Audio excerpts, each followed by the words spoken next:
So we're lucky enough today to have one of our guest speakers with the MPACT program today. His name's Andrew Crawford.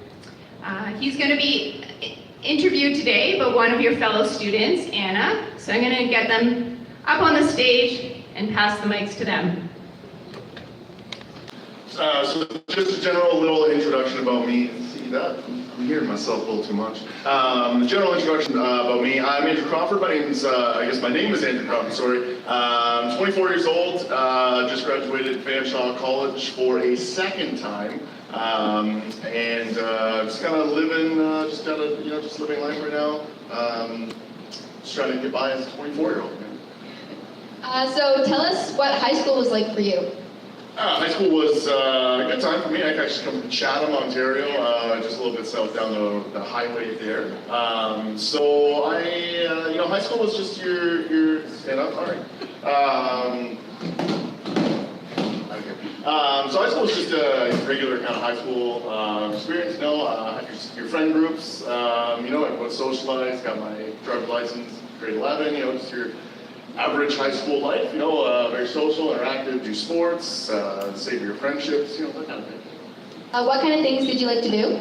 Everything. I love sports, but love biking. I had a job right since I was in grade 9, so I was working all throughout my high school career, but it was work with friends, physical activity. It was just around your average high school experience.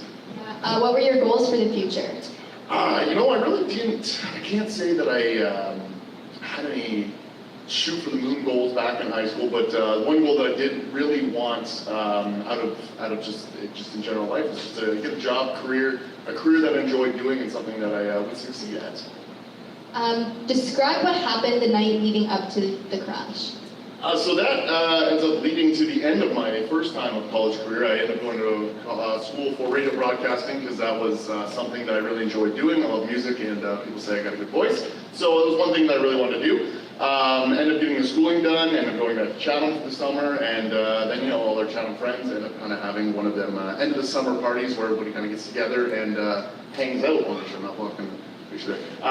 So that's me, that's who I used to be, that's what I used to look like. As you can see, kind of thin guy, very athletic. It was a party at the end of the summer. All the friends were together, as I said, and we were all just socially drinking, just kind of doing all the things you're not supposed to do as a teenager at this house party. One thing led to another where there was a good friend of mine that I'd known all my life. She was family friend, her dad, my dad used to be buddies back in the day, and they were, we were all socially drinking. She had her boyfriend there, somebody we didn't really know, and he was telling us about this really cool car he had. So, as curious teenagers are, we're always like, sounds cool, go get the car, bring it back to us. So we did. That individual had been consuming alcohol that evening as well. So, we were not in a state to leave the party to go get a vehicle and bring it back. But he did, and somehow or another, myself, 3 other friends, as well as the boyfriend and girlfriend, the driver and the passenger of the vehicle, he ended up going and getting the vehicle and bringing it back to the party. One thing led to another. We all ended up getting in the vehicle, and then he proceeded to drive under the influence of alcohol. As an intoxicated driver would, he was speeding, blowing through stop signs. It wasn't really regarding the laws too well there. We were in a very small neighborhood, very not one-way streets, sorry, very straight streets, north-south, east-west, very, very, it's car-mavish. Dinky car, sweet car. So ended up taking the car. He was whipping around the neighborhood. There was the driver and then the passenger. And then there was me, friend 1, friend 2, and then a girl laying across her laps in the back of the car. So the buddy was driving around the neighborhood really fast. On a straightaway road, he ended up, it was a 40-kilometer zone, he ended up doing about 85 down this road. It's a school zone, so it's a 40, use your safety there, common sense. So the kicker with this straightaway road is it's a very long stretch, and then it goes into a very hard S-bend. I don't think he knew the S-bend existed because as we were flying down the road doing about 85, he ended up hitting the S-bend. So he hit his brakes, slid into the S-bend, He actually ended up hitting the corner with so much force that he ended up taking both right side tires off the vehicle. The car then rolled. There was a light post and a hiker box. The car then rolled off the light post into the hiker box. The box explodes. The car ended up getting flipped about 7 or 8 times. So while all this is happening, I'm in the back seats behind the driver with the 2 friends beside me, 1, 2, and then individual on laps. So before the crash had happened, I'm assuming I sensed something bad was going to happen. I ended up pushing the girl on her laps to the floor, kind of giving her the floor space for my feet work, putting me in a vulnerable position so that when we end up hitting the corner, I actually end up getting bucked up and thrown out of the sunroof. So as you can see, it's a little hard to see there, but the right side of the car is very damaged. You can kind of see where the impact was where we hit the box. So we're rolling the car. Car actually ended up rolling off of the light post and then ended up making contact with the hydro box. The box then exploded. Car got ended up getting 40, 50 feet from the scene. While this is happening, I ended up getting bucked up and thrown out of the sunroof. When we hit the hydro box, I ended up made a connection with my arm on one piece of the metal or another and was electrocuted and then thrown from the vehicle about 40, 50 feet. So I was apparently lost about 86 units of blood between scene and hospital, and then hospital being London. So it went from scene to Chatham, then to London. There was, it was one of those incidents where I shouldn't have lived, and it really did bring the community together, because it was such a tragic incident that happened. I know there's a question coming up about the injuries. I don't know if I should jump the injuries or not. There was a broken femur, a broken pelvis. The head injury I sustained was super massive. The brain injury I sustained it should have been life-ending. The brain ended up swelling about 3 times its natural size, so they ended up having to remove half of my skull for about 6 months. I'm blind in my right eye now because of the force that my head hit the concrete at. It kind of pinched the retina between the brain and the eye there. As you can see, my arm, I was electrocuted there, so I'm missing a pinky finger. There's a skin grafting there on the forearm. But you can't see a lot of my injuries because they're more internal than they are external. My right leg is about 1.5 inches shorter than my left leg because of the femur break. They had to remove some of the bone there. I said blind in my right eye because the head trauma, back issues, muscle spasms. I had some broken. Broken scapula in my back. It was an all-around rough time. It was not a good incident, and it all ended up happening because I ended up getting in the vehicle with a drunk driver. After consuming alcohol myself, the stupid line didn't exist to me that evening, and this was the results of crossing that stupid line. The next question is actually about the stupid line. So, do you think you crossed the stupid line? Yeah, so stupid line was crossed. Not sure if there even was a stupid line that evening. I feel like the whole incident itself was just a stupid event that should have never happened. Just because of poor decisions made on my part, as well as just other people's parts involved in that. But it was one of those things where, I'm not going to say peer pressure, but when we're in groups of friends, that stupid line often just is disregarded entirely, and you never really even think of the consequences of what the actions are. And this was one time where that stupid line was not even thought of, and the consequences are far greater than the one you would ever expect and imagine. So after the crash, do you remember what happened next? Yeah, so after the crash, I just ended up waking up in the hospital about 2 months later. No, about a month now. I want to say it was about a month from incident later, a little over a month. I was in the hospital. I had a pelvic brace bolted in me. I couldn't bend. I was missing half a skull. I did still have my pinky finger at that time because they did think there was a chance they could save it. It was just severely, I never actually saw it, so I'm not sure what the condition was. They had it wrapped, but there was a hope at one point in time. You know, it really just kind of started, ended up starting just kind of from scratch. It was one of those things where I just woke up and just started to try to resume life as normal. You know, it was almost like nothing had happened, even though something very bad had happened. In my mind, I just had not comprehended what had happened yet.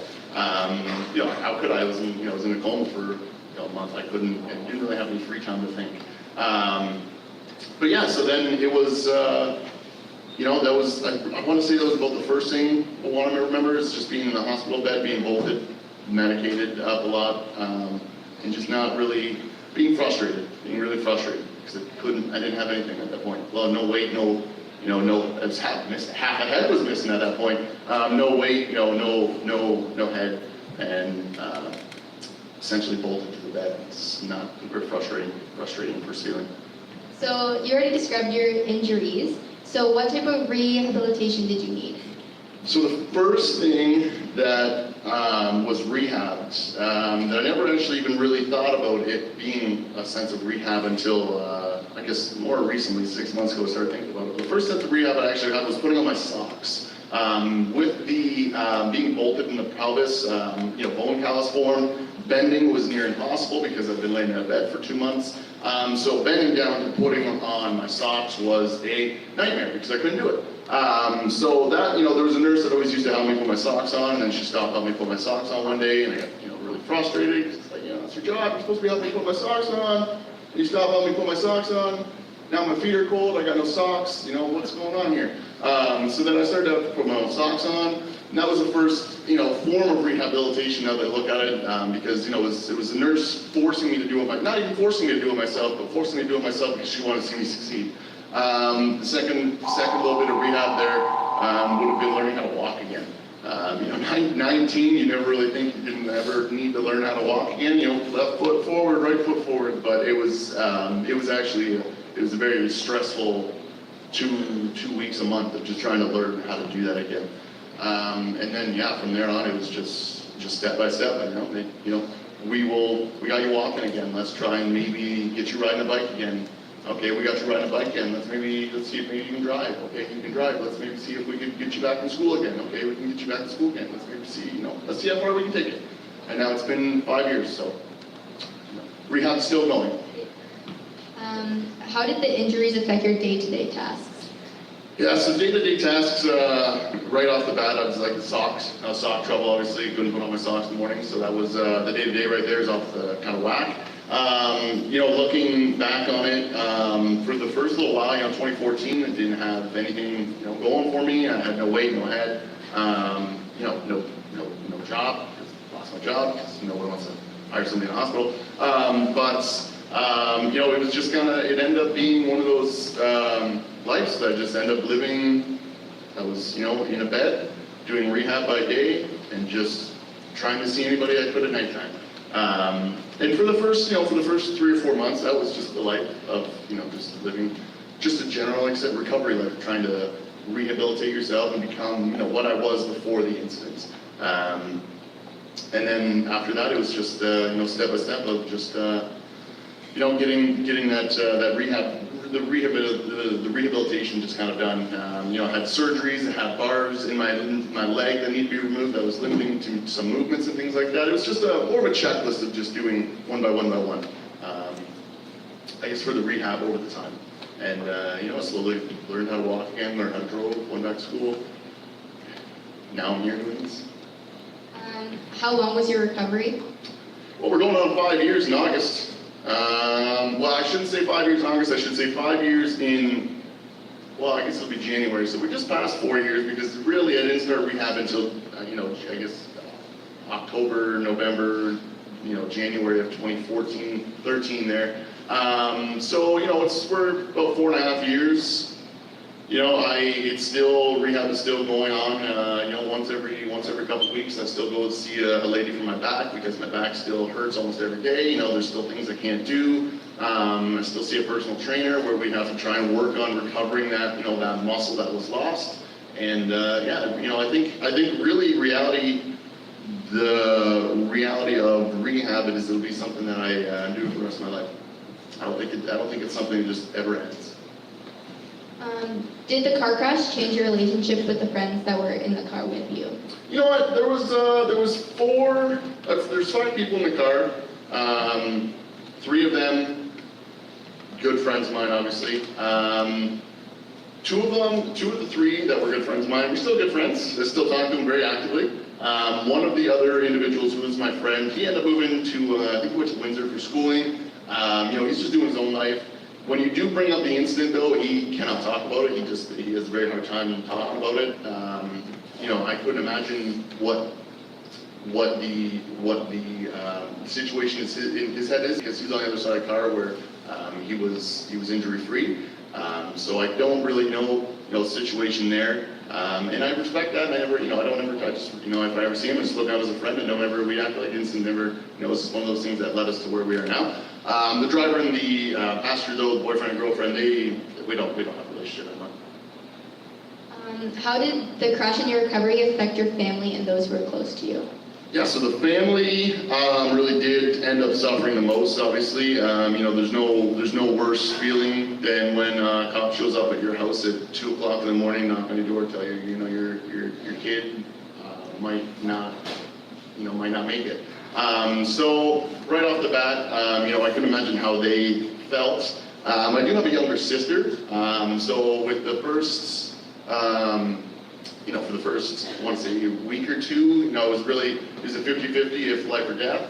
So the parents are spending every day in the hospital with me. I have a sister as well, as you can see in the picture. At the time, she was actually just going into grade 12. So it happened about 3 weeks before she starts grade 12. Her parents are gone for every day, they're never there. So she ended up psychologically suffering a lot. Like she never ended up going to school that year. She ended up having to push that back a year. The emotional strain that I can only assume was put on my parents. It'd be one of those things that I would never wish on anybody to ever have to feel that way. Let alone the suffering that ended up kind of following around them. My dad owns a business, my mom works for my uncle. So right off the bat, the uncle-to-mom relationship, that business is a little tense because, the situation that played out. My dad almost sold his business because he had to tend to the situation that was in front of him instead of actually, focusing on the business and, I guess putting a paycheck on the table that week. And then, as I said, the sister, I just psychologically, it almost felt like she was abandoned for half a month. So I couldn't imagine what that would have felt like, and I would never ask anybody would never wish that upon anybody ever have to feel like that. And then we look into the 2 paramedics that were the 2 responding paramedics that night. I had the chance to meet them actually about a year. I want to say about 10 months after the incident. I got to meet them in, I think, July of 2014. It was very awesome. It was awesome to meet them because they are the 2 that saved my life. But to see the psychological effect on them was very real to me as well. The one gentleman on the right, he was a younger. This was 4 years ago, obviously, but he was a younger guy just on the force.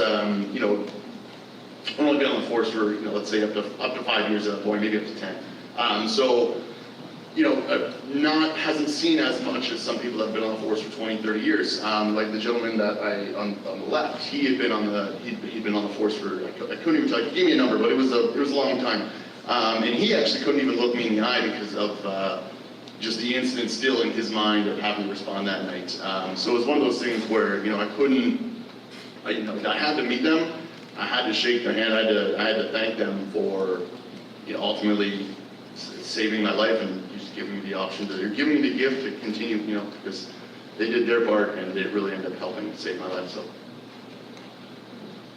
What was the biggest lesson you learned?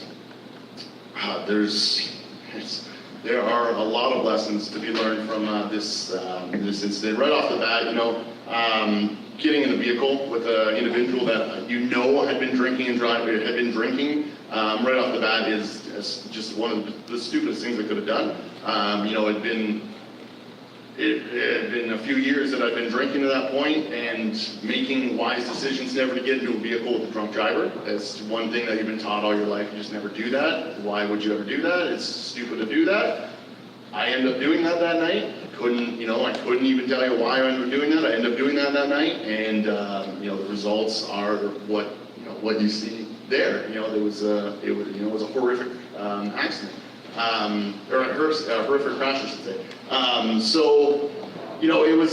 It's one of those things where peer pressure. You should never follow peer pressure. It's one of those things that it's never really worth it. The drinking and driving, you should never, you should always be aware of the individuals who are, if you're having a party or at a party, you should be aware of who's drinking and then who may have drove, and so that they don't, make sure they don't have their keys so that they can't be a individual who's drinking and driving, or, drinking and driving. You really just look out for your friends, It was a decision that me and a group of friends made that evening, and we were all friends with each other. So at the time, nobody was going to stop each other. But if there had been, another friend outside that could have stopped us, I feel like that could have been a very real situation where another friend could have stepped in and said, hey, we're aware that guy's been drinking. Not a good idea to get in the vehicle with him. And that really, I think that helps save lives. So, friends looking out for friends. Not giving in to peer pressure, and then don't letting anybody drink and drive. It's as simple as taking away the keys when they come to your party and just making sure that everyone gets home safe. Were you able to accomplish the goals you set before the crash? Yeah, it's one of those things where your goals change when your situation changes at that point. The situation before the accident versus the situation after the accident, very different situations. My goals are still to succeed and spread, to do well in life. But my goals have also kind of been reshaped since the accident. To now, I look forward to these presentations. I look forward to trying to spread positivity and happiness. I just try and live life with a smile every day on my face. I guess it doesn't matter the goals that I had before versus the goals I have after. The goal in the end is still just to provide happiness to everyone I meet and just kind of, enjoy life. What made you want to share your story and partner with community organizations? Well, obviously, right off the bat, with all the healthcare and the medical needs that I ended up needing, it was almost owed on me to help to volunteer for them again. The Canadian Blood Society, 86 units of blood. When an individual donates blood, that's 1 unit. So, this half of the room, I think 86 people, maybe the whole room, 86 people it took to save my life. Versus, the London Victoria Health Science Center right off the bat, they're the surgeons and the doctors and everything that worked for just three days straight on me, just try and keep me, just try and keep me alive. It's a part on me that I owe it to try and help them as much as I can, and to offer my workmanship, volunteer, just try and spread the message that these organizations are spreading, because it is a good message in the end, and it is just a message to try and save lives and just to promote a good community togetherness where if someone needs help over here, we're all going to come together to donate blood or to help with the recovery, or even financially, if financially happens, because sometimes that does happen. It's just one of those things where now I feel like I owe it to work with these organizations because they've given me another chance to live, and now I wouldn't change a thing. So what is one thing you'd like everyone to take away about your message, about the crash or the night? Yeah, I think it's more or less kind of exactly what I was saying earlier. Don't let peer pressure kind of control your decisions. We're all capable of making our own decisions. Don't give into a decision because 3 other people that you think are cool are giving into decisions. It might not be a good decision at that point. Always look after your friends as well. When you're at a party, you're not alone. Or if you are, make sure that someone is aware of where you're at, or what you're doing, or who you're with, because You know, it could just be, you know, 1 second where you just get disconnected and you could lose somebody. And that is a very bad situation that happens very often with people where, you know, one person gets separated from a group and then it's going to happen. So always look out for your friends. And then if you ever have a party, just make sure whoever drives isn't drinking and then driving. Take away the keys is a big, you know, take the keys put them in a jar, and then, you know, I can't get the keys, and, you know, it's as simple as that. You can come pick them up tomorrow. You know, call your mom, come and pick her up. You know, it's one of those things where if we all look after each other, then we can all make sure that we all live to another day. You know, it's one of those things where I look after you, you look after me, and then we're gonna live a happy life. All right, I think that's all the questions. Thank you very much. Cool. All right. Thank you.